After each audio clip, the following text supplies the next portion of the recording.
नमस्कार साथियों, जीवन उत्सव के इस विशेष अवसर पर आप सभी का हार्दिक स्वागत है। आप सभी से मेरा रिश्ता बहुत पुराना है। मैं आपसे मिलने आपके घर टेलीविजन के माध्यम से आता रहा हूं और आप मुझसे मिलने सिनेमा हॉल आया करते हैं। वैसे तो मैंने कई अनेक राजनेता, अभिनेता, उद्योगपति जैसे कई प्रभावशाली व्यक्तियों का इंटरव्यू लिया है, लेकिन आज मैं कुछ ज्यादा ही प्रभावित हूं उनसे मिलकर, जिनकी जीवन यात्रा संघर्ष, बुद्धिमत्ता और सफलता से भरी हुई है, जो खुद से ज्यादा दूसरों के भले के लिए सोचते हैं। तो स्वागत करते हैं व्यापार जगत के महानायक, उद्योगपति और समाज सेवी श्री विनोद अग्रवाल जी का। नमस्कार विनोद जी, कैसे हैं आप? बहुत अच्छे सोनू जी, आपका और इंदौर और पूरे इंदौर वालियों की तरफ से बहुत बहुत स्वागत, बहुत बहुत प्यार। Thank you Vinod ji. मैं आपको बताना चाहूँगा कि मेरा जो इंदौर से रिश्ता बड़ा पुराना है। बचपन से जब मैं छोटा था तो छुट्टियों में इंदौर आया करता था। मैंने हर चीज़ इंदौर से शुरुआत की है। मेरे बहुत सारे परिवार वाले लोग इंदौर में, चाहे वो पलासिया की तरफ हो, चाहे वो सराफा बाज़ार की तरफ हो, या हर जगह पे हो। और मैं जब आपसे पहली दफ़ा बात भी कर रहा था, मुझे याद है कि मैंने स्कूटर चलाना भी इंदौर से ही सीखा था। और मुझे लगता है कि आपकी जर्नी भी कुछ साइकिल से ऐसी शुरू हुई थी, राइट? हमारी जर्नी भी आप शायद पंजाब से हैं जी, और मैं हरियाणा से हूँ जी। जब 2 साल के थे, जब इंदौर आ गए थे और ABCD से सारी गिनती शुरू करी, तो पहली साइकिल चलाना भी इंदौर से शुरू की थी। क्या बात आज है। प्रभु ने वहाँ से यहाँ तक पहुँचाया है। देखिए, साइकिल का सफ़र यहाँ तक लेकर आया। मुझे लगता है दुआओं का बड़ा एक उसमें योगदान रहता है, और हार्डवर्क तो रहता ही, उसके बिना तो दुआओं होता का ही नहीं रहता है, प्रभु के आशीर्वाद का रहता है और अपनी हार्डवर्क का रहता है जी। यदि तीनों संजोग बन जाए तो प्रभु कोई भी व्यक्ति को, किसी को भी पहुंचा सकता तो जिंदगी का साइकिल और पूरी रफ्तार पकड़ ही लेता है। पूरी रफ्तार पकड़ लेता है। बहुत अच्छे विनोद जी। विनोद जी, अगर हम आपके तत्व ज्ञान के खजाने से धर्म की बात करें, तो आप यंग जनरेशन्स के ब्राइट फ्यूचर के लिए अपनी लाइफ बुक से वो कौन से 3 गोल्डन वर्ड्स देना चाहेंगे जो आपकी सक्सेस का भी मूल मंत्र है? मूल मंत्र तो समय समय पर कहीं ना कहीं बदलते रहे हैं पूरी लाइफ के अंदर। यदि मैं समराइज करूं कि किस चीज़ को बहुत फोकस किया जाना चाहिए, तो सर्वप्रथम तो हार्डवर्क है। हार्डवर्क का कोई ऑप्शन नहीं है। मैंने जब से होश संभाला है 12 से 14 घंटे मैं ईमानदारी से अपना कार्य करता हूँ।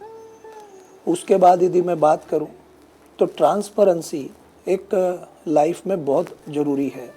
आप ट्रांसपेरेंसी अपने साथ, अपने परिवार के साथ, आपके बिजनेस में, आप समाज में मूव करते हैं, समाज के साथ आपकी एक ट्रांसपेरेंसी होना चाहिए। यदि आप ट्रांसपेरेंट हैं तो आपको बहुत कुछ सोचना, समझना, झूठ सच बोलने की ज़रूरत नहीं पड़ती है। आप अपना काम सतत कर सकते हैं। इन सब के बावजूद सोनू जी, मैं बहुत पॉजिटिव व्यक्ति हूँ। 2 साल की उम्र से आज यहाँ तक पहुँचा हूँ। बहुत सारे अप एंड डाउन आए हैं, बहुत सारी विपरीत परिस्थितियाँ आई हैं।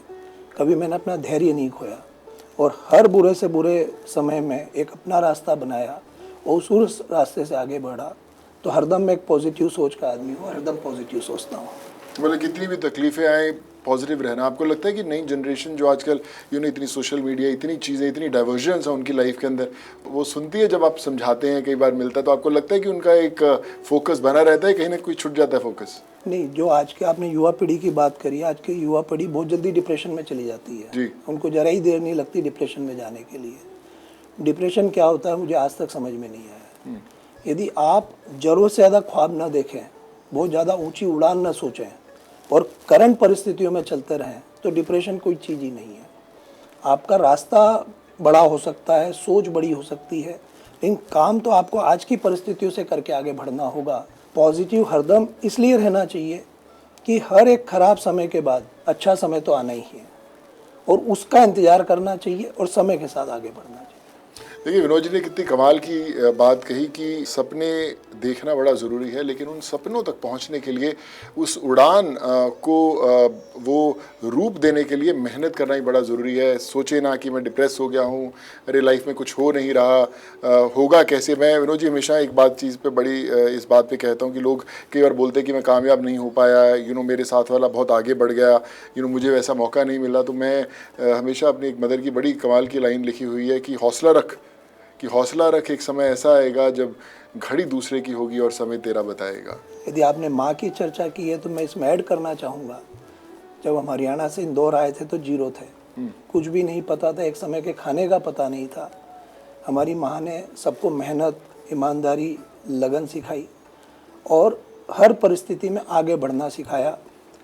वही माँ हमें कहती थी कि प्रभु का इतना आशीर्वाद एक दिन होगा कि आप टाटा बिरला बन जाएंगे। क्या बात है। उस समय कहती थी जब कुछ नहीं था।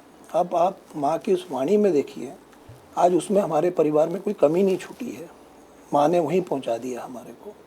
तो ये हौसले की बात, बुजुर्गों के आशीर्वाद की बात और आपकी मेहनत कहीं भी पहुंचा सकती है। मतलब देखिए विनोद जी ने कितनी कमाल की बात कही कि वो कहते हैं कि अपनी ज़िंदगी के अंदर इतना हार्डवर्क डालो कि ऊपर वाला भी कहे कि यार इतना बंदा मेहनत कर रहा है तो उसको उसके लक्ष्य तक पहुंचाना ही है। विनोद जी बहुत बड़ी एग्जाम्पल है उस चीज़ की। तो सही मायने में जिस काम के करने से प्रोग्रेस की सिद्धि हो वो धर्म है।